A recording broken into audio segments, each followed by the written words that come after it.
Bienvenue dans le podcast Vibe avec ton enfant intérieur, le podcast dédié 100% à ta connexion avec ton enfant intérieur.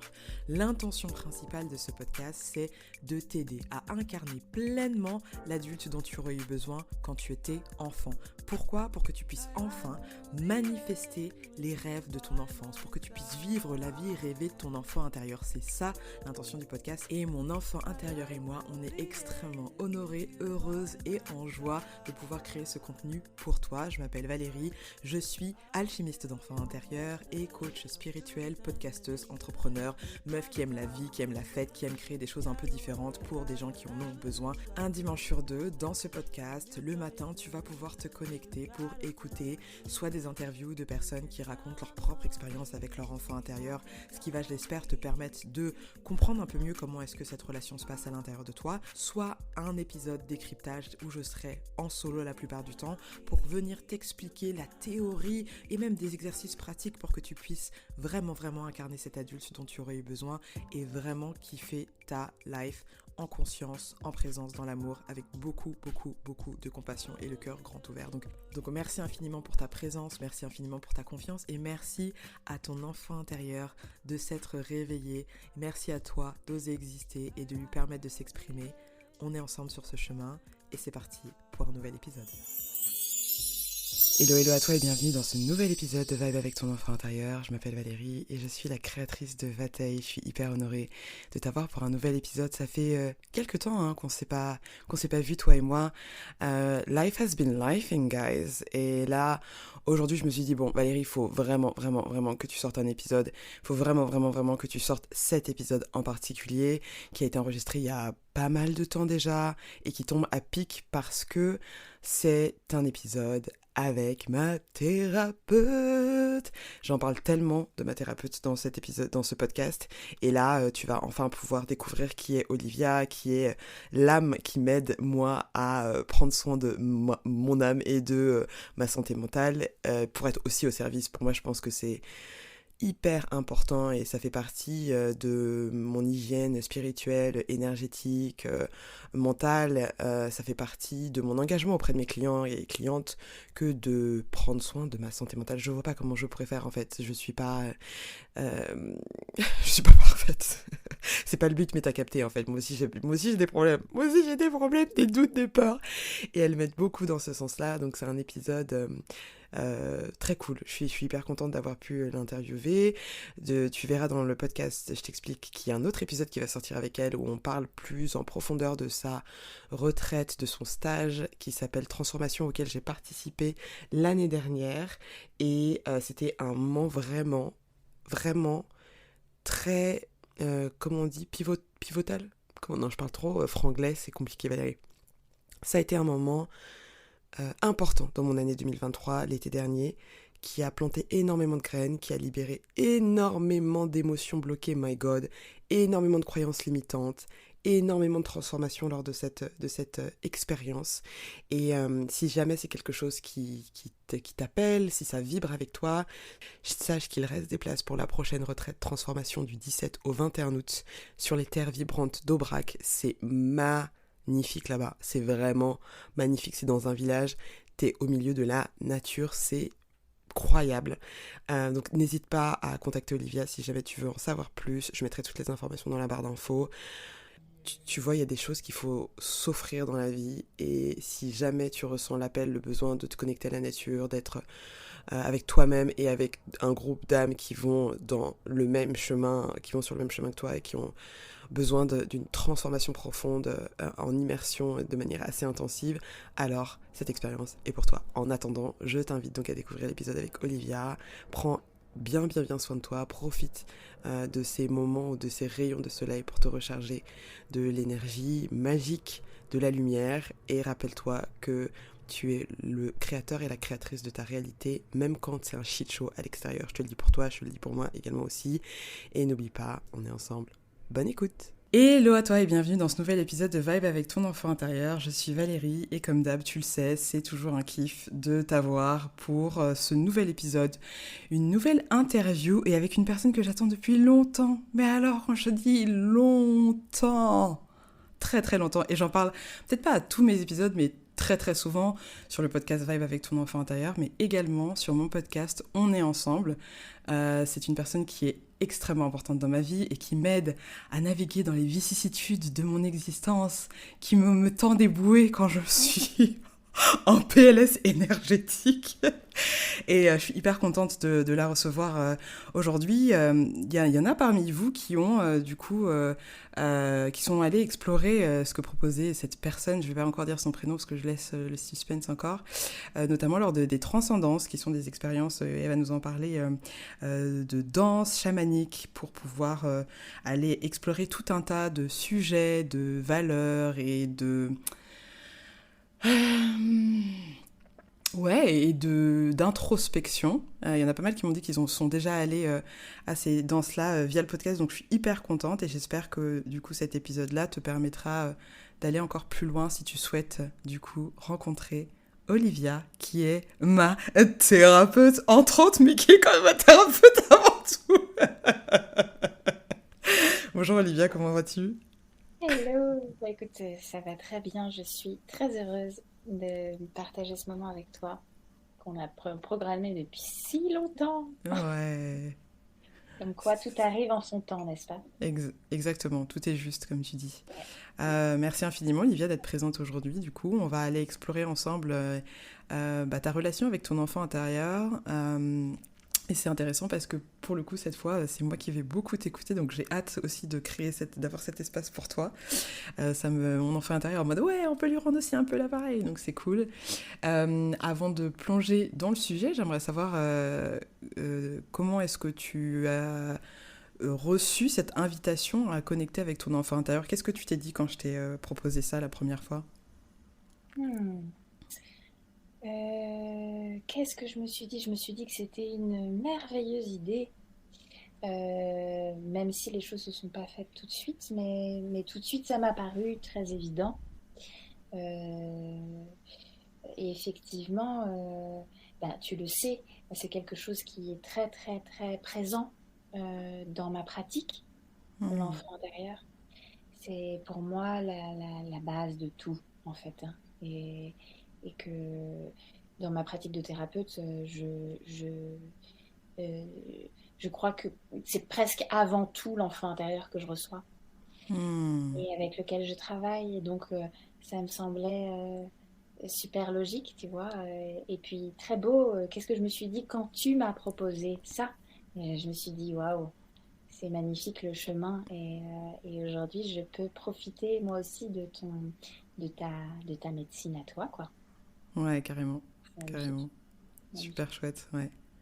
Est-ce que tu peux te présenter, Olivia? Qui es-tu en ce moment? Comment tu te définis? Hmm, ça commence fort. Ah bah attends, il faut que je sois à la hauteur, tu vois, de Qui hein. Donc, comment tu te définis? suis-je en ce moment? Alors, qui suis-je en ce moment? Hmm. Écoute, en ce moment, je sens que je suis moi aussi en grande... C'est drôle parce que le nom de la retraite qu'on a partagé ensemble cet été, c'est transformation. Mais oui, moi, en ce moment, je suis en pleine transformation, en pleine métamorphose. Hmm. Et, et je cultive de plus en plus ma confiance, ma foi, pas dans le sens religieux du terme, hein, pas du tout, mais dans le sens... je suis en train de savourer ce que c'est que d'être de plus en plus au présent. Hmm. Et, euh, et à chaque petit pas, accepter, accueillir la vie, apprendre à l'aimer de plus en plus dans tout ce qu'elle comporte, d'ombre, de lumière, d'inconfort, de joie, de... Voilà ce que je crois que je suis en ce moment, sur ce chemin-là. Hmm. Et je suis aussi vraiment sur une voie de euh, apprendre à faire avec les cartes que j'ai. Hmm. Est-ce que je peux être l'artiste de ma vie? Comment je peux la transmuter? Comment je peux utiliser ma matière et en faire quelque chose qui me plaît, que je trouve beau? Voilà ce que je dirais sur qui je suis en ce Hmm. moment. Ouais, super. Et est-ce que tu pourrais également nous présenter ton enfant intérieur? On va essayer ensemble de tisser les liens entre l'enfant que tu as été et la femme que tu incarnes aujourd'hui. Est-ce que tu peux nous présenter cette petite fille, l'âge qu'elle a, ce qu'elle aime faire, ce qui la passionne? Hmm. Alors, donc, cette petite fille, je dirais que souvent je la vois à l'âge où elle a eu voilà, des gros ennuis, quoi. C'est Hmm. souvent cet âge-là que je vois, donc c'est à peu près 5 ans. Et cette petite fille, elle aimait déjà, tu vois, ce qui est fou, c'est que je me rends compte que tout ce que je fais aujourd'hui, c'est déjà ce qu'elle aimait faire. Elle écrivait des Hmm. poèmes, presque sans savoir écrire. Vraiment, j'ai écrit des poèmes toutes petites. Elle aimait danser, et elle aimait faire du théâtre, elle aimait faire de la scène, elle aimait la beauté. Donc c'était déjà là, en germe, en fait. Et c'est d'ailleurs ce qui lui a permis de traverser toutes les épreuves. Je crois vraiment qu'elle a tenu à travers toutes ces façons de s'exprimer. Il y a plein de choses qu'elle n'a pas pu dire. Euh, j'ai une histoire voilà, qui a mis cette petite fille dans le silence beaucoup. Mais il y avait ces ressources d'art, de créativité, d'expression de soi, mais qui sont pas forcément, qui peuvent être un peu cryptées. Euh, euh, Par exemple par la poésie, mais quand je relis les poèmes aujourd'hui, eh ben, tout est écrit, quoi. C'est là. Donc c'est une ressource incroyable. Donc cette petite fille, ouais, elle avait un grand besoin d'expression artistique. Et aujourd'hui, du coup, pour ceux qui te connaissent pas et qui savent pas je veux dire, l'ampleur du travail que tu fais et de la médecine que tu apportes, est-ce que tu peux lier les envies de cette petite fille à ce que tu fais aujourd'hui? Mhm. Oui, bien sûr. Alors, moi aujourd'hui, je fais plusieurs choses. Je suis donc thérapeute. Cette façon de faire que j'ai est un peu particulière parce que je lis plusieurs choses. J'utilise d'inspirations différentes, comme le chamanisme, comme l'art-thérapie, comme tout un tas de choses que j'ai créées, inventées et, et dont c'est difficile de mettre des mots dessus d'ailleurs. Mais en réalité, voilà, ce que j'aime faire moi dans la vie, c'est créer. Et donc même, moi je trouve que même dans le soin, comme tu dis, la médecine, moi j'aime inventer, créer, co-créer, et je vois que, étant artiste aussi, il y a quelque chose qui se lie beaucoup entre ces trois pôles-là, entre chamanisme, donc vraiment le subtil, l'art et la guérison. Et Hmm. cette petite fille, elle était déjà là-dedans, complètement. Donc une ultra sensible, qui avait des perceptions, beaucoup, qui était très en empathie, très poreuse, qui se laissait traverser par tout ce qui l'entourait. Et elle avait aussi cette façon parce que c'était plutôt difficile à gérer au départ. Hmm. Mais elle avait ces ressources incroyables de la danse, le théâtre, la poésie, tous ces mondes qui étaient des petites cachettes, des abris et des façons de pouvoir regarder le monde avec beauté et d'exprimer des choses. Donc Hmm. aujourd'hui, dans ma pratique, tout ça, c'est là. Il y avait, il y avait, il y avait toutes ces choses-là qui étaient là depuis le départ et qui m'ont suivi jusqu'à aujourd'hui. Est-ce que tu as toujours été en connexion avec cette petite fille, ouais, en alignement avec elle, ou est-ce qu'à un moment donné, tu l'as perdue de vue, puis retrouvée, et si oui, quel a été le chemin? Mm. Alors, non, on n'a pas été toujours alignés. En revanche, je l'ai toujours senti, elle s'est toujours manifestée très fort. Moi, donc j'ai vécu des, des traumas enfants d'ordre sexuel. Et, euh, et ce qui s'est passé, c'est que j'ai fait une grande amnésie traumatique Hmm. pendant des années. Et pendant ces années d'amnésie traumatique, elle se manifestait tellement fort. Euh, Elle hurlait à l'intérieur. Et je dois dire que j'entendais quelque chose, hein, j'entendais bien qu'elle criait quelque chose, mais c'était comme si, tu sais, elle était derrière une vitre, comme si je voyais qu'elle criait, mais je ne savais pas ce qu'elle disait. Hmm. Et petit à petit, j'ai entamé un chemin. C'est d'ailleurs pour ça que aujourd'hui je transmets. Voilà, aujourd'hui je suis thérapeute parce que j'ai fait tout ce chemin-là. Mais pour apprendre à petit l'entendre, cette petite, qu'est-ce qu'elle avait à me dire, quoi. Ouais, Et je dois dire que plus on a réussi à s'entendre mutuellement, et mieux ça va. hmm. Mm. Ouais, c'est clair. C'est clair. Et est-ce que il y a un événement particulier ou quelque chose qui s'est passé qui est marquant, tu vois, dans ton histoire et qui dit, ouais, je l'ai toujours senti, mais à ce moment-là, quand j'ai compris ça, là, il s'est vraiment passé quelque chose de, tu vois, de fort, même si le travail de connexion, c'est très subtil, c'est-à-dire que c'est chaque jour, chaque intention, chaque décision, chaque respiration, chaque moment de conscience qui nous permettent de reconnecter, de retisser du lien. Et parfois, il y a des haha moments, tu vois, comme j'ai pu en avoir lors de la retraite à laquelle j'ai participé, que tu as initié cet été.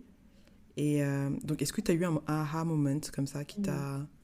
qui a été marquant pour toi? Ouais, ouais, ouais, ouais. Alors, le haha, il n'était pas ha ha ha ha, tu vois.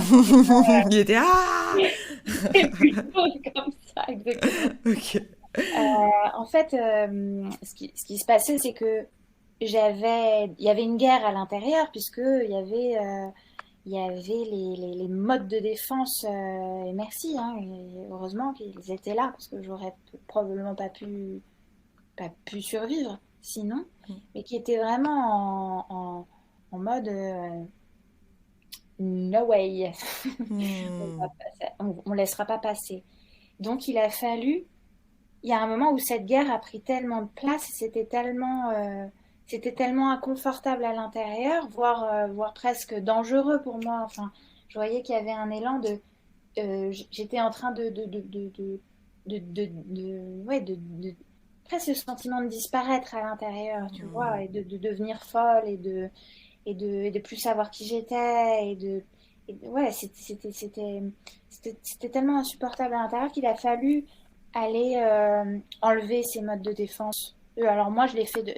Je dis pas que c'est comme ça qu'il faut faire, du tout, du tout, du tout. D'ailleurs, c'est pas ce que je propose aujourd'hui. Enfin, ce que je propose moi par rapport à ça, c'est beaucoup plus doux, même si ça ne veut pas dire que on peut y aller profondément, mais avec beaucoup de douceur. On peut aller.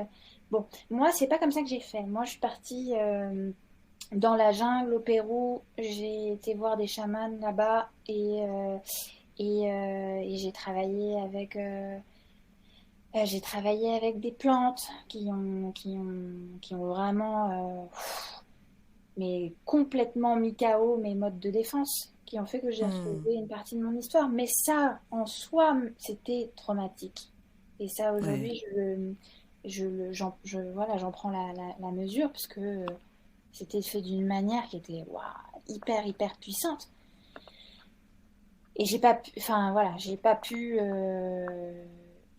résister à ça, et tant mieux.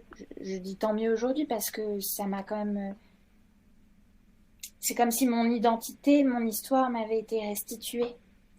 Et donc, Hmm. euh, et donc, euh, et donc ma petite fille aussi. C'est-à-dire, j'ai compris à ce moment-là, ah d'accord, ok, elle a vécu ça, et c'est pour ça, et il s'est passé ça, et tous les schémas qui ont comme un puzzle, tu vois, petit à petit. Et ça a pas, ce aha moment, il n'a pas été une fois, il a été plein de fois Hmm. sur des années, quoi. C'est pas en une seconde, tout d'un coup, tout est aligné, mais avec sur ce cheminement pendant plusieurs années, j'ai remis les pièces du puzzle en place et ok, c'est ça. Et donc ça a été très très dur. Et en même temps, parce que j'ai la sensation que tout est toujours en polarité, en même temps, il y avait le sens de ma vie qui était en train de se tisser. En tout cas, que j'étais en train de tisser à travers cette histoire. Mais c'était comme si avant, tu vois, j'étais comme privée de ma propre histoire. Et donc, j'avais aucune base. Je pouvais pas. J'étais comme flottante. J'avais pas de racines. Et le fait de retrouver mon histoire m'a permis de pouvoir commencer à créer sur ce terreau-là, sur cette terre-là, et d'y mettre du sens et de l'utiliser, de m'en servir de cette histoire. Mais je pouvais pas avant. Donc il a fallu que j'aille, ouais, que j'aille me prendre dans la tête ces prises de conscience très violentes pour ça. C'est clair. Et puis Mm. t'as pas fait les choses à moitié, t'es pas allé, je sais pas moi, dans le centre de la France ou Portugal, t'as pris ton avion, t'es allé au Pérou, dans la jungle. T'avais quel âge quand ça s'est passé? Quand t'as fait ça? Quel âge j'avais? Écoute, je devais avoir. Quel âge j'avais? Tu sais, alors moi et la notion du temps, c'est quelque chose. Hmm. Je...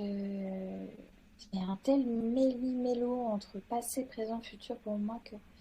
Mais je sais pas, je devais avoir 23 ans, Hmm. comme ça. Ce méli-mélo là, passé, présent, futur, c'est quelque chose que qui a toujours été. Est-ce que c'est, tu vois, cette, comment dire, cette hypersensibilité, ces dons dont tu parlais quand tu étais enfant, est-ce que c'est ça qui a toujours fait une espèce de confusion ou peut-être pas une confusion, d'ailleurs une clarté que le temps, présent, passé, futur, tout ça s'est entremêlé. Comment ça? Ouais, j'ai toujours eu cette sensation-là, très très Ouais. forte. Et d'ailleurs, c'est de plus en plus présent. Et je crois que tout influe sur tout. Hmm. Que si on œuvre depuis le présent, on peut en quelque sorte transformer le passé, presque. Hmm. Et évidemment le futur, que je sens parfois qu'il y a des résonances de mon futur qui arrivent jusqu'à moi. Enfin, voilà, tout est, pour moi, tout est tissé ensemble. Et, mais d'ailleurs, tu le sais, parce que je travaille beaucoup aussi, je travaille beaucoup avec l'enfant intérieur, mais je travaille beaucoup avec les parts de nous dans le futur aussi. Ouais. Parts de nous qui ont réussi à traverser les épreuves du présent ou du passé et qui ont aussi des choses à nous enseigner. Hmm. Ouais. Est-ce que tu as d'autres personnes dans ta famille qui sont connectées comme ça euh, parce que enfin, qu'est-ce qui t'a poussé ou amené ou appelé à aller au Pérou? Tu vois, c'était il y avait quasiment un peu plus de 10 ans quand même, où là ça commence à être un peu trendy, mais il y a 10 ans, c'était pas, on n'en parlait pas trop, quoi. C'est quoi l'invitation? D'où ça sort? Alors, dans ma famille, il y a une certaine ouverture, ce qui fait qu'ils m'ont laissé partir, mais c'est pas du tout eux, évidemment, quand je leur ai dit, pas au Pérou, je vais prendre des plantes pendant des mois. Hmm. Non, non, c'était bon, ils m'ont laissé faire. Mais non, c'était vraiment un appel de mon âme, c'est-à-dire que j'ai senti une urgence depuis très jeune à aller chercher, à aller Hmm. me chercher. Et donc, j'ai essayé euh, beaucoup de voix plus ou moins extrêmes, plus ou moins hors des sentiers battus. Hmm. Mais oui, ça a été vraiment un appel de mon âme, quoi. Et puis, je crois que de toute façon, quand on est destiné à aller dans un endroit ou un autre, ça vient à nous, quoi. Hmm. C'est juste que j'étais prête à dire oui. J'étais prête à dire oui. Donc, d'une rencontre à une autre, tu vois, ça, c'est. ça s'est dessiné petit à petit et puis l'appel était beaucoup plus fort que la peur. Hmm. Donc c'était comme ça quoi. Ouais. Et souvent dans ma vie j'ai senti ça, c'est-à-dire je crois que je suis un peu sous mes airs, sous mes airs, je suis un peu un bulldozer quand même. Hein. C'est c'est bien que tu précises sous tes heures parce que les gens ils te voient peut-être pas, mais description Olivia, une femme magnifique, cheveux blonds ondulés, toute délicate, et qui prend son sac à dos et qui va se poser dans la forêt, quoi. C'est ouf. Et ouais, bah ouais. J'ai toujours été comme ça. J'ai toujours eu ce truc de on y va quoi. Ouais. J'ai pas envie de me laisser faire. J'ai pas envie de. Non, non. Même s'il y a des moments où ouais, j'allais pas bien du Hmm. tout. Mais il y avait un truc en moi qui disait non, ça peut pas être ça, ça peut pas être ça. On va aller chercher quoi. Hmm. Mm. Par rapport justement à ton incarnation, est-ce que tu représentes, tu vois, physiquement, est-ce que t'as toujours été aligné? Parce que tu fais, en gros, tu me dis, bah moi, l'énergie c'est plus bulldozer, mais par rapport à ce que tu représentes, quand on te regarde, on peut être surpris. Est-ce que tu t'es toujours senti comme ça, pas en dissonance, je sais pas si c'est le bon terme, mais par rapport à ce que tu Alors. représentes? Hmm. Non, moi pendant des années et des années et des années, je me suis prise pour une petite chose. Hmm. Je me suis prise pour une toute petite chose, une petite chose fragile, malade. Oui, il y avait quelque chose en moi. Bon, je pense que c'était aussi ma place. On m'a fait croire ça aussi beaucoup. Parce que c'était plus arrangeant. Hein. Mais oui, je me sentais sans défense. Alors que c'était pas du tout ce que j'étais, en réalité. C'était pas du tout ce que j'étais. Et petit à petit, justement, je me suis prouvé à moi-même que non, j'étais loin d'être cette petite chose sans défense. Euh, euh, Très sensible, oui, euh, qui a un appétit de douceur immense, mais la douceur est loin d'être une petite chose. La douceur est d'une puissance incroyable, quoi. C'est la puissance la plus extraordinaire que je connaisse. On peut aller très très loin avec ça. Donc je me suis rendu compte que non, je n'étais pas une petite chose. Et je te donne une petite anecdote que je trouve drôle, c'est parce que donc je pratique le chamanisme et je travaille avec le tambour que tu connais bien. Hmm. Et donc il y a un homme qui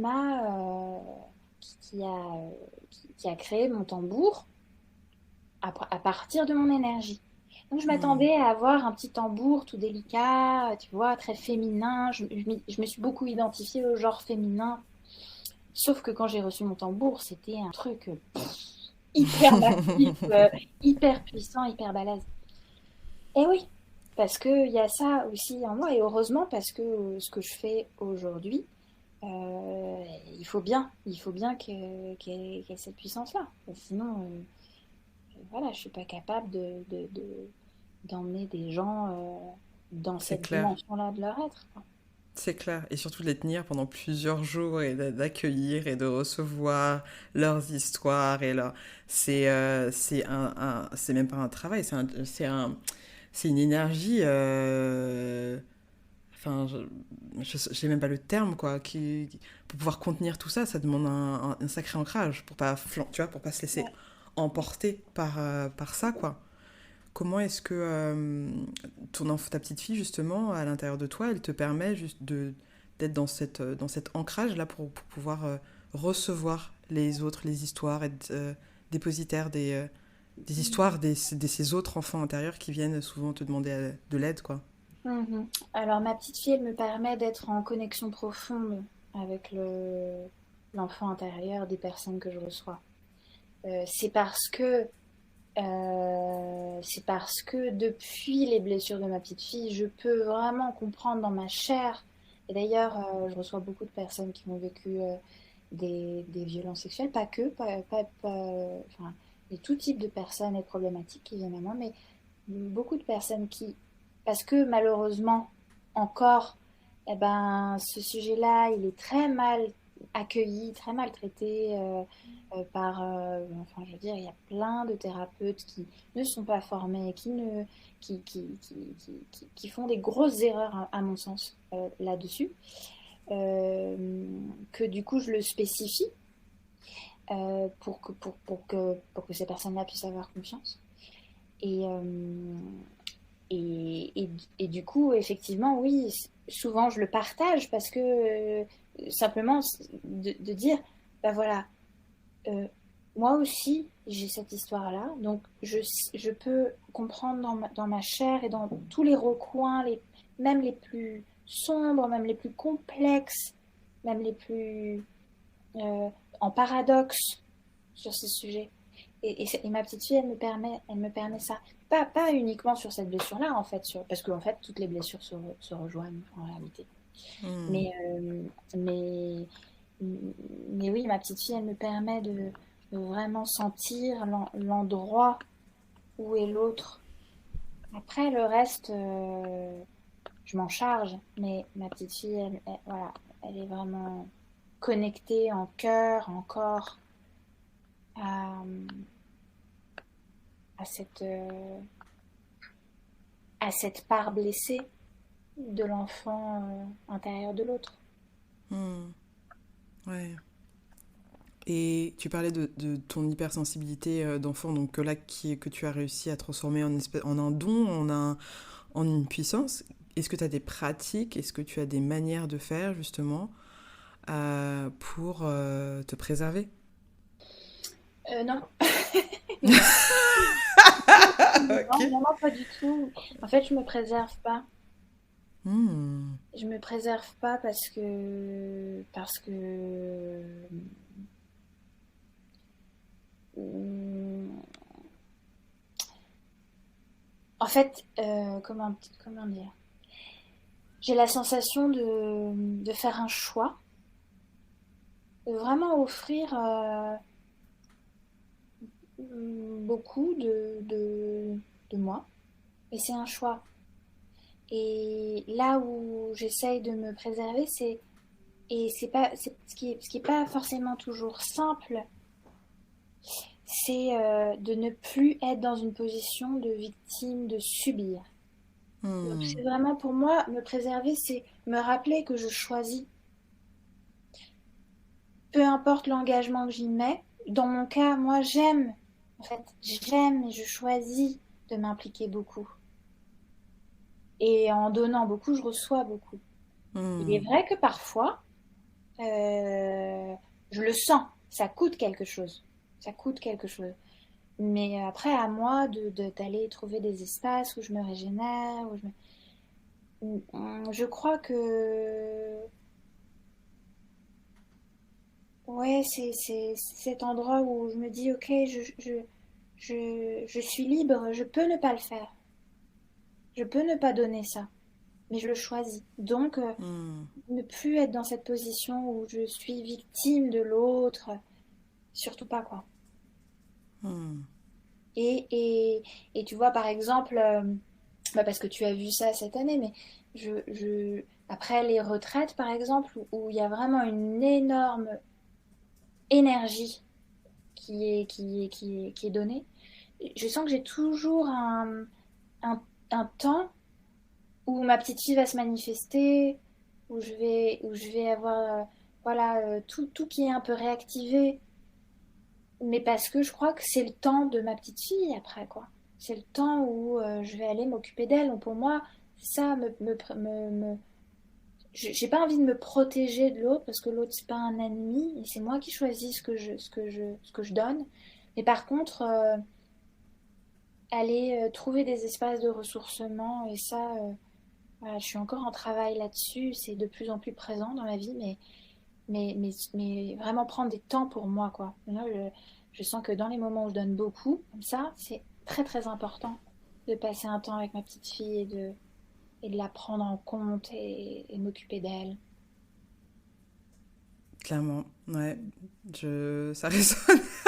Je suis en train de me dire, ah, mais c'est donc pour ça que dans ma tête, la go, tu n'es pas en thérapie, Valérie.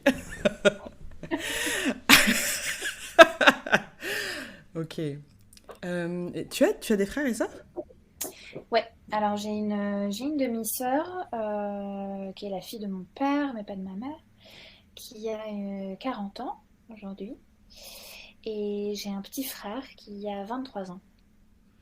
Et du coup, est-ce que tu as une relation avec tes frères et sœurs? Comment est-ce que tu te places enfant du milieu, même si peut-être que c'est pas comme ça que tu le ressens d'ailleurs, je sais pas. Si, je me ressens vraiment comme ça. Hmm. Alors, mes frères et sœurs sont extrêmement importants pour moi dans ma vie. C'est des êtres que j'aime immensément, chacun très différent. Mais vraiment, je les aime parce que c'est mes frères et sœurs, mais aussi en tant qu'êtres. C'est des Hmm. guides, c'est vraiment des guides. Que ce soit autant ma grande sœur que mon petit frère d'ailleurs, qui a une sagesse inouïe. Euh, et, et ça n'a pas été toujours simple de trouver ma place. C'est pas simple, mais je trouve qu'on s'en sort bien parce que même si ça frictionne dans le sens où c'est pas simple pour chacun d'avoir son espace, de trouver sa juste place, on a toujours fait ça dans l'amour, quoi. Donc Hmm. ça, je trouve ça puissant parce que je vois que c'est pas toujours le cas. Et même quand il y a des incompréhensions, on tente voilà, de dialoguer, de le faire dans l'amour. Ouais.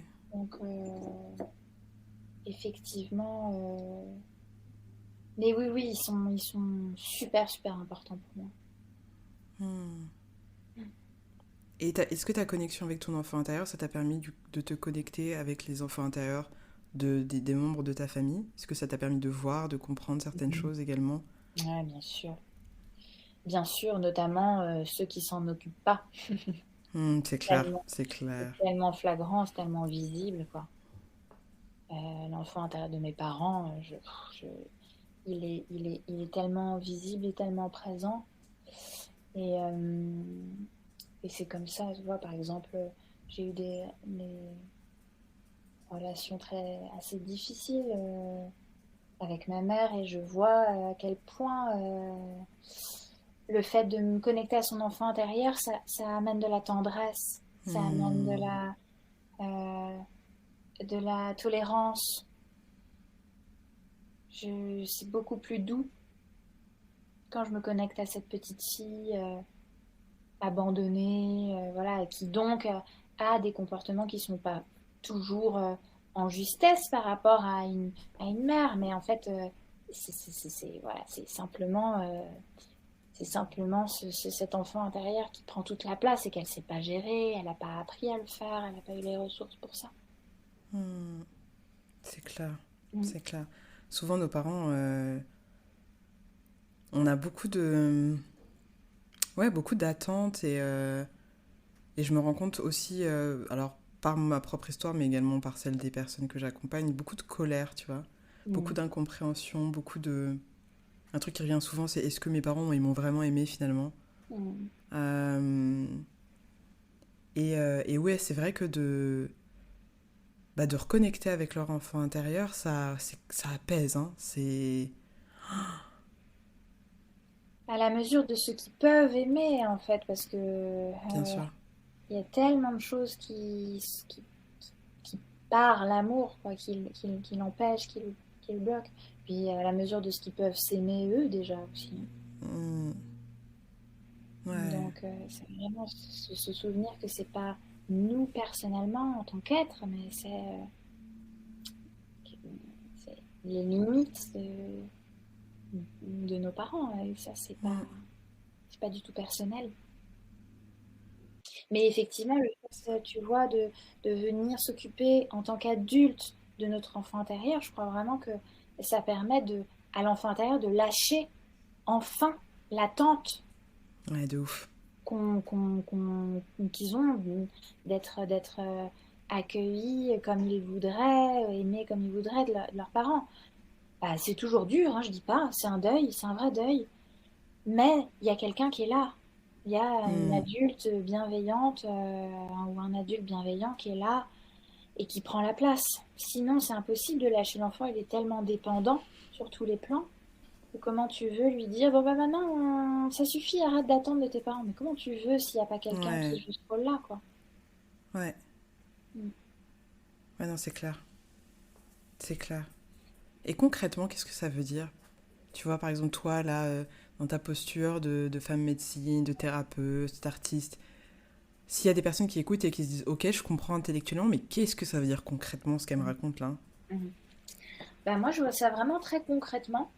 Quand je raconte ça aux gens au début, souvent, parce qu'il y a des gens pour qui c'est inné, c'est plus rare. Mais la plupart des gens ils me disent mais qu'est-ce que tu me racontes? C'est complètement Hmm. schizophrénique ce que tu me demandes. En Bah ouais. fait, pour moi, il y a vraiment cet enfant intérieur qui vit, qui est là, qui a ses émotions propres, sa vie propre. Donc concrètement, qu'est-ce que ça veut dire pour moi? C'est vraiment prendre des temps pour s'occuper de cet enfant intérieur. euh, Concrètement, c'est-à-dire concrètement le prendre dans ses bras, concrètement lui parler, concrètement, voilà, concrètement, sauf que son corps, il n'est pas extérieur à nous. Cet enfant, son royaume, c'est dans notre corps. Donc, quand le prendre dans ses bras, ça veut dire me prendre dans les bras. Mais Hmm. c'est ça, c'est vraiment, c'est pas un truc dans l'air, c'est vraiment concret, c'est des vrais temps, c'est des vraies paroles, c'est des vrais câlins, c'est des vrais.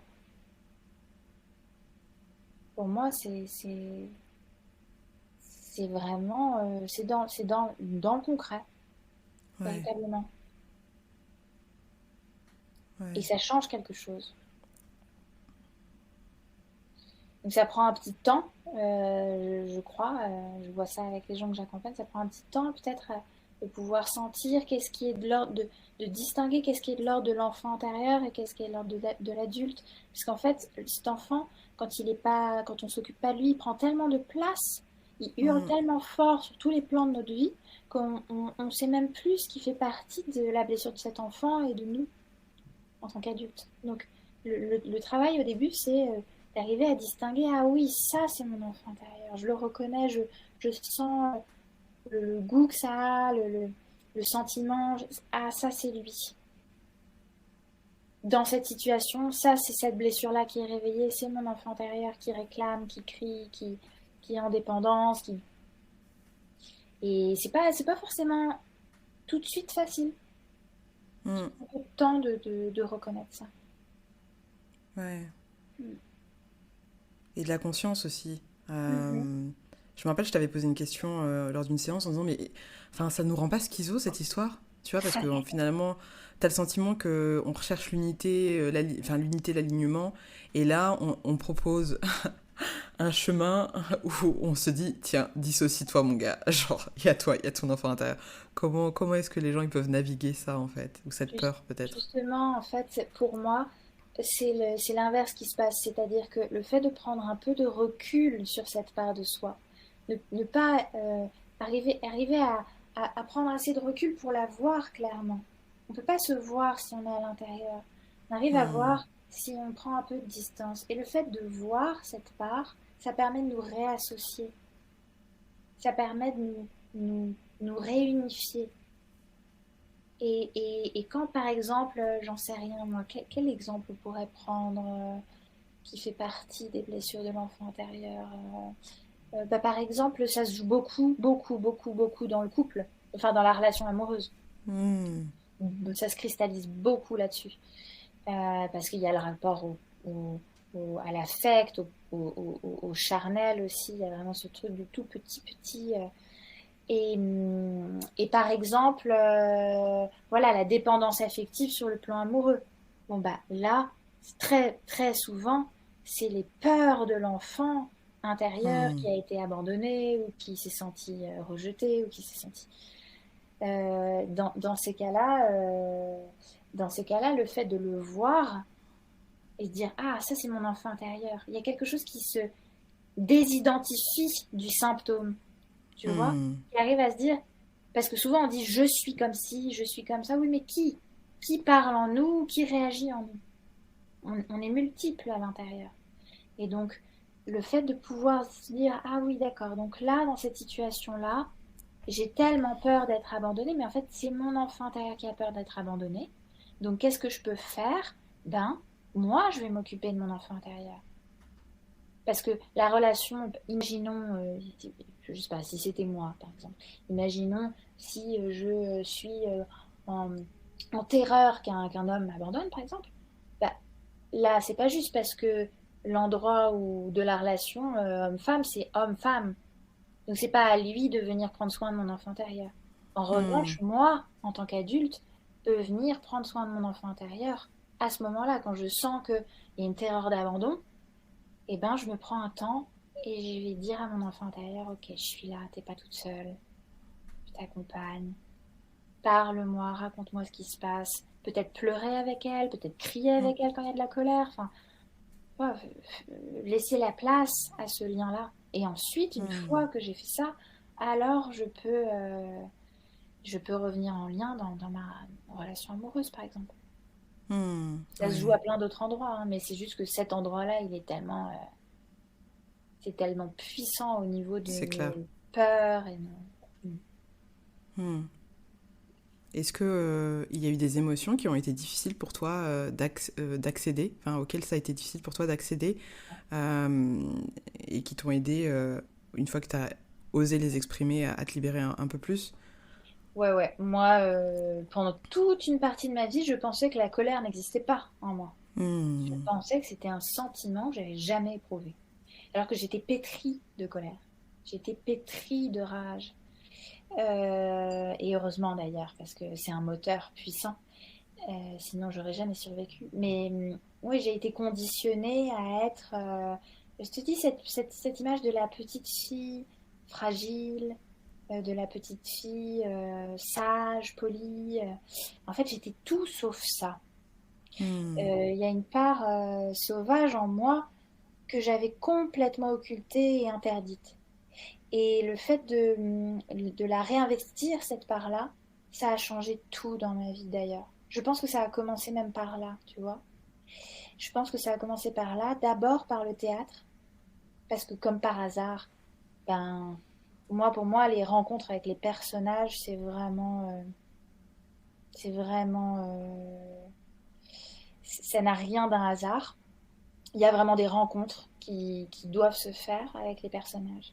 Donc j'ai eu beaucoup de personnages qui avaient besoin d'exprimer une rage comme ça. Et donc j'ai travaillé là-dessus pour libérer au début. Aujourd'hui, tu sais que je travaille beaucoup avec les cris et avec Hmm. l'art sauvage en soi. Mais ça va te faire tout drôle, mais j'étais incapable de sortir un son. Ouais. Aujourd'hui, je suis un peu réputée pour ça. Mais, mais au début, j'étais incapable. C'était impossible pour moi de sortir un Ouais. son. Impossible. Donc, je comprends très bien les personnes qui arrivent vers moi et qui sont incapables de faire sortir cette part-là. Et même qui ignorent qu'elle existe, quoi. Tellement ça a été Ouais. nié. Et ensuite ouais, il y a eu, à travers aussi les animaux. Moi, j'ai une panthère noire comme animal allié qui m'a beaucoup, beaucoup aidée, qui m'a permis ouais, de faire sortir. C'est même pas en mots, c'est en grognement, c'est en cris, Hmm. c'est dans ses parts, même au-delà des mots, bien avant, et qui permettent de remettre cette énergie. J'entendais récemment un podcast d'un poète que j'adore, qui s'appelle Christian Bobin, et qui faisait la différence entre le sauvage et le barbare. Et il disait, Hmm. le sauvage, il n'y a rien de plus tendre que le sauvage. Il n'y a rien de plus tendre. Alors que le barbare, c'est celui qui est à la tête de de notre monde aujourd'hui. C'est les spécialistes, c'est les gens qui sont propres sur eux et qui savent. Et Hmm. eux sont capables de barbarie. Donc cette énergie sauvage dont j'avais super peur, qui inclut aussi l'énergie sexuelle, hein, clairement, hein, il y a tout ça qui est en jeu. Il y a tout ça qui était bloqué. Tant que ma colère, elle était pas libérée, mon plaisir, il n'était pas non plus. Ma Hmm. créativité, elle n'était pas non plus. Tout était bloqué en même temps, en fait. Et le fait de pouvoir me réapproprier tout ça, ah waouh, quelle liberté, et c'est beau aujourd'hui. C'est pour ça que j'ai pas peur non plus. Il y a des gens qui me disent, mais t'as pas peur quand t'as 50 personnes qui sont là, dans cette énergie sauvage, de hurlements, etc. Bien sûr que non, j'ai pas peur, parce que pour moi, c'est signe d'une libération. Si on est capable de le faire dans un cadre sécure, alors c'est des espaces c'est des espaces où on se permet cette folie, entre guillemets, mais cette folie, cette belle folie, cette folie dans le sens noble du terme, qui nous permet de ne pas devenir fou dans la vie. Ouais. Et pour moi, le théâtre, c'est pareil. C'est des espaces où on peut aller visiter des espaces sombres ou des espaces très intenses pour que dans notre vie, ça puisse se réguler. Donc, oui, cette émotion-là, là, de colère, de rage, de, qui pour, je l'appelle la rage sacrée aujourd'hui. Parce que pour moi, elle est sacrée. C'est vraiment l'endroit qui dit, voilà, mes limites n'ont pas été respectées et c'est pas ok. Mais reprendre son pouvoir, quoi, reprendre. C'est pas du tout de la violence, ça n'a rien à voir. C'est vraiment l'inverse. Et c'est pour ça que j'adore cette définition du sauvage euh, tendre de Christian Bovin. Parce que pour moi, c'est vraiment ça. Plein de tendresse. Et d'ailleurs, tu as dû peut-être le ressentir mais dans la retraite, mais quand on libère cette énergie-là, après, ça se transforme en quelque Ouais, chose, c'est incroyable. un C'est incroyable. amour pur, quoi, Ouais, envers tout. ouais. C'est Ah ouais, non, pas, non, c'est... tu vois, c'est pas la colère qui va dire, qui va exclure ou qui va juger ou qui va dire tu mérites pas d'exister. Non, c'est pas ça. C'est juste une énergie de colère qui est libérée pour pouvoir continuer à aimer pleinement tout. Même, même, Ouais, même, même, même ce qui a été extrêmement douloureux. Mais c'est héros de cette puissance-là. Il suffit juste de la prendre et de la transmuter et de la mettre au service d'autre chose. Chose qui est, voilà, qui est fertile. Et donc aujourd'hui, ouais. c'est vraiment ça. C'est pour ça que je crée des espaces où les gens peuvent aller explorer cette part-là. Et d'autres, hein, il y en a plein, hein, des émotions. Ouais. Ouais, non, c'est extrêmement puissant. Et d'ailleurs, si toi qui écoutes, t'es curieux de savoir, d'avoir plus d'informations sur cette expérience, cette retraite-là, ou cette initiation qu'on a vécue, ça sera sur l'autre podcast. On est ensemble. Je fais des trucs comme ça maintenant. Je fais des crosses. On va pas tout délivrer dans ce podcast-là. On va continuer sur le thème de l'enfant intérieur. Et j'aimerais rebondir sur une chose que tu as dite. Et je sais que moi, ça m'avait vachement trigger, mais on en avait parlé, tu sais, le terme sauvage. Mhm. Parce que, en fait, et je m'en suis libérée, mais je pense qu'il y a comment dire, une association du terme sauvage, particulièrement quand tu es non blanc, qui est hyper, tu vois, hyper puissante et qui peut du coup t'empêcher d'aller à la rencontre de ces émotions-là, que ce soit les émotions de colère, tu vois, des choses comme ça, de frustration, ou également d'aller à la rencontre de ces fameux animaux totems qui peuvent t'aider à exprimer des choses, parce qu'en fait, quand pendant des générations, tu as été, ou des personnes qui te ressemblent sont considérées comme des sauvages ou comme des animaux, tu sais, ça demande un sacré lâcher prise et une sacrée désidentification à même ton incarnation, tu vois, de couleur de peau, pour pouvoir accéder à ces énergies-là qui sont, pour l'avoir vécu personnellement, extrêmement puissantes et, enfin, ouais, extrêmement puissantes et qui aident à guérir, quoi. Et c'est pour ça que je trouve ça beau d'utiliser ce mot et de le remettre à sa juste place. Il a été complètement... on l'a chargé de tellement euh, euh, tellement de violence, quoi, tellement de choses négatives, ce mot-là. Alors que moi, c'est un des mots que je préfère aujourd'hui.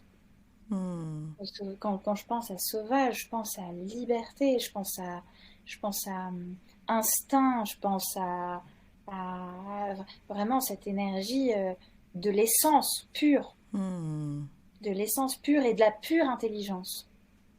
Moi, je me rends compte que, parce que je suis aussi une personne, on est évidemment fait de paradoxes et moi, je ne fais pas exception du tout, je suis pleine de paradoxes, mais je suis aussi il y a cet aspect-là très sauvage en moi.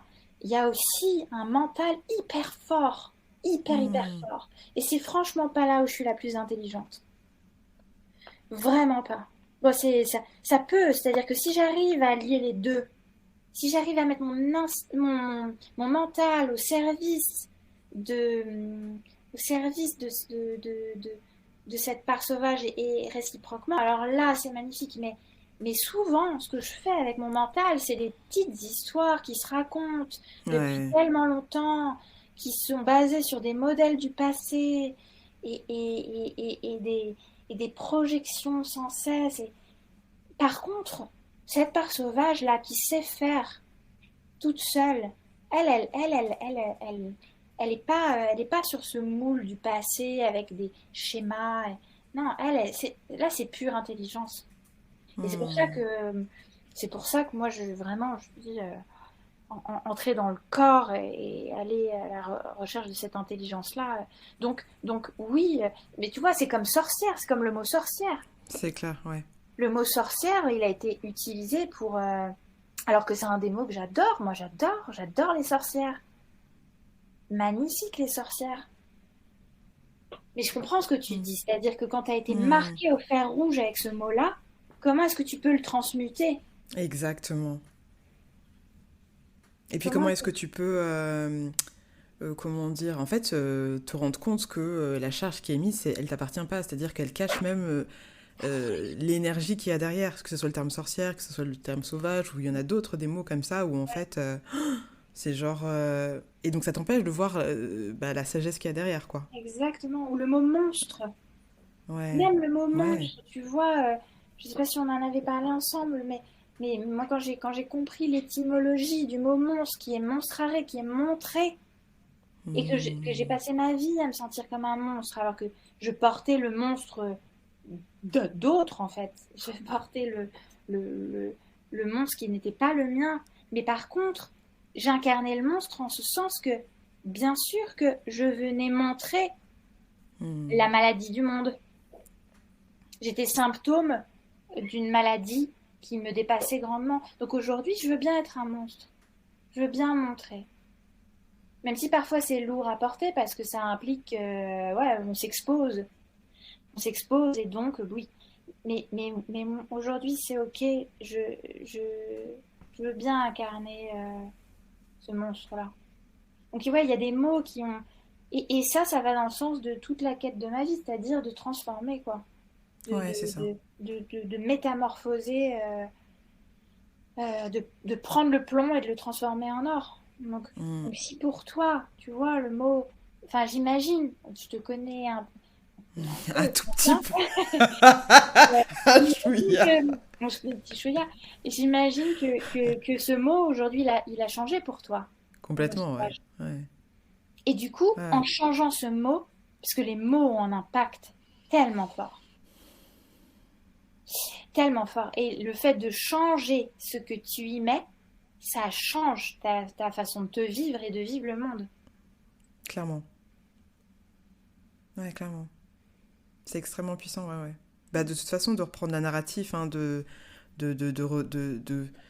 vois, de reprendre l'écriture de son histoire, de redonner du sens aux mots qui ont été utilisés, de changer de perspective pour écrire différemment, c'est l'une des choses les plus puissantes, en fait. Et de réaliser que cette réalité qu'on a, ces histoires qu'on se raconte depuis toujours, elles peuvent être vraies, elles peuvent être l'unique vérité, ou elles peuvent être une perception de ce qu'on a des choses, en fait. Et sans invalider nos histoires, juste de dire, ok, en fait, oui, ça me permet aussi d'être le terreau pour les graines que je plante et qui me permet d'être la femme ou l'homme que je suis aujourd'hui. Sans ça, je ne serais pas ça. Donc, ne pas, comment dire, et, vouloir s'aimer, être dans cette quête de l'amour de soi, qui est un peu une injonction là en ce moment, de dire il faut que j'apprenne à m'aimer, il faut que j'apprenne à m'aimer, mais en même temps détester tout le chemin qui nous a emmenés, et en même temps avoir des difficultés ou ne pas vouloir connecter avec son enfant intérieur, c'est vouloir un truc et vouloir aller à la droite et aller à gauche en même temps, quoi.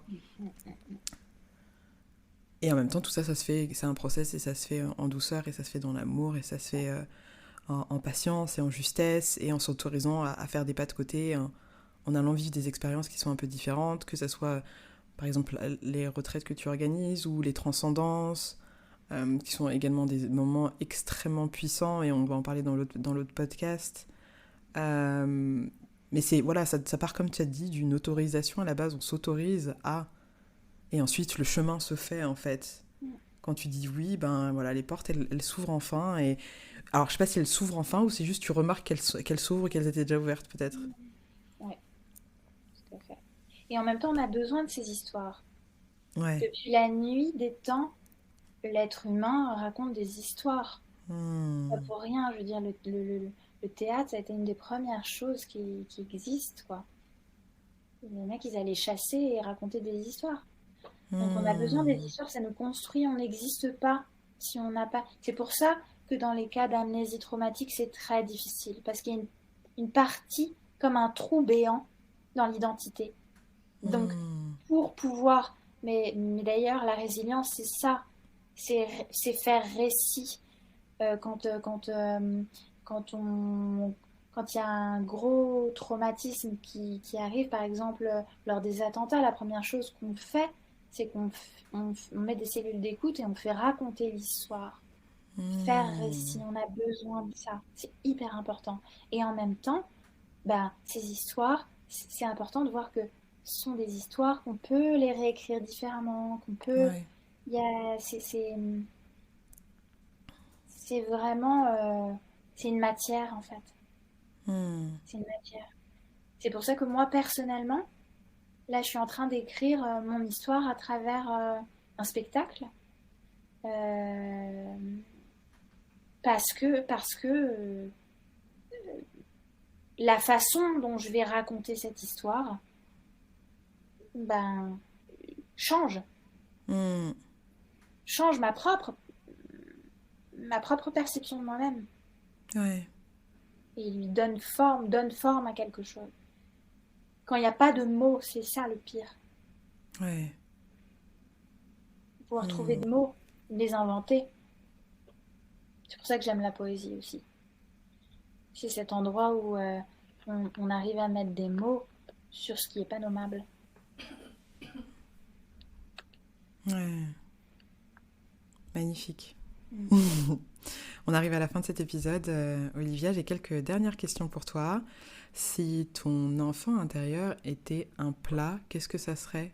Ou quelque chose que tu aimes à manger? Ouais. C'est drôle ça. Si c'était un plat. Oh bah, la pauvre petite, elle a tellement rien mangé pendant des années que... Qu'est-ce qui lui ferait plaisir là aujourd'hui? Alors il y avait un truc très spécifique, je mangeais rien du tout quand j'étais petite, c'était vraiment... Mais il y avait un truc que j'adorais, qui était hyper rare, c'était c'était un type de bonbon particulier. Ça ressemblait à des réglisses, mais c'était rouge. Et ça avait une sorte d'odeur de cerise, je dirais. Mais c'est hyper rare, j'en trouve jamais. C'est vraiment le, le Graal, quoi. Tu sais, c'est vraiment cette odeur d'enfance très, très particulière. Ouais, ce serait ça. Ok. Si ton enfance ou ton enfant intérieur était un paysage de nature, qu'est-ce que ça serait?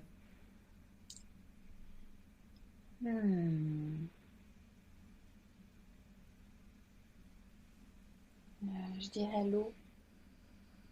Je dirais que ça serait de l'eau. Je me sens très connectée à mon enfant intérieur quand je suis dans de l'eau. Que ce soit la mer ou même ma baignoire, tu vois, c'est pas un paysage de nature, mais vraiment l'élément de l'eau me connecte beaucoup à ma petite fille intérieure. Elle en a vraiment besoin de cet état de fusion là dans l'eau, la matrice. Si ton enfant intérieur ou ton enfant c'était une chanson, qu'est-ce que ça serait?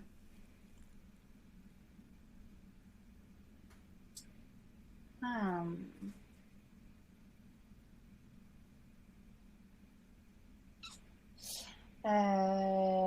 Ça serait la berceuse que me chantait ma grand-mère. C'est une berceuse de Rina Ketty. qui s'appelle Le rêve bleu. Et elle me chantait ça le soir pendant la nuit. Donc, j'ai ce souvenir-là.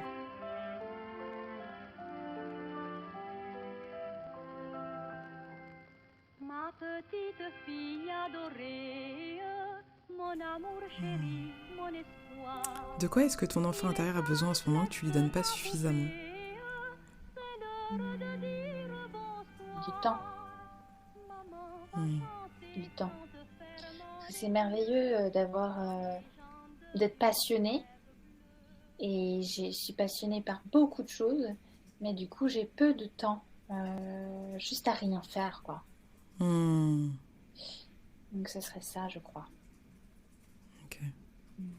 Et enfin, qu'est-ce que tu donnerais comme conseil à des personnes qui se sont reconnues dans ton histoire, mais qui savent pas comment faire pour connecter avec leur enfant intérieur parce qu'elles ont peur et qu'elles sont perdues? Déjà, je dirais que si elles nous écoutent aujourd'hui, c'est déjà un très bon chemin. C'est clair. C'est déjà énorme. Elles ont déjà attrapé la branche. Donc, magnifique. Et qu'est-ce que je leur dirais? Je leur dirais d'avoir confiance dans leur ressenti, d'être à l'écoute de ce qu'elles ressentent. Parce que ça, c'est le plus important. Le chemin, je crois, en tout cas, qui se fait comme ça, c'est être à l'écoute de ce qu'on ressent, de ce qui vibre, de ce qui nous paraît juste. Alors, il y a quelque chose pour nous là-dedans. Et puis de se faire accompagner par quelqu'un en qui ils ont confiance. Voilà, toi, tu proposes des merveilleux accompagnements. Je vous conseille vraiment d'aller vers des gens qui peuvent non pas faire le chemin à leur place, mais d'avoir cette chance de ne plus être tout seul. On a été tellement seuls dans nos histoires que c'est important d'avoir quelqu'un juste qui accompagne, qui est là pour accompagner les traversées, qui est là pour éclairer un peu le chemin. Jamais imposer un chemin, jamais... Bien sûr que non, mais... Voilà. Sortir de cet isolement. Merci beaucoup Olivia pour ta présence et ta délicatesse, pour cette confession. C'est un plaisir et encore une fois, à chaque fois je sors de ma séance de thérapie et je dis à ma soeur, putain, thank God for therapy, quoi. Je serais dans la merde sinon, je serais dans la merde.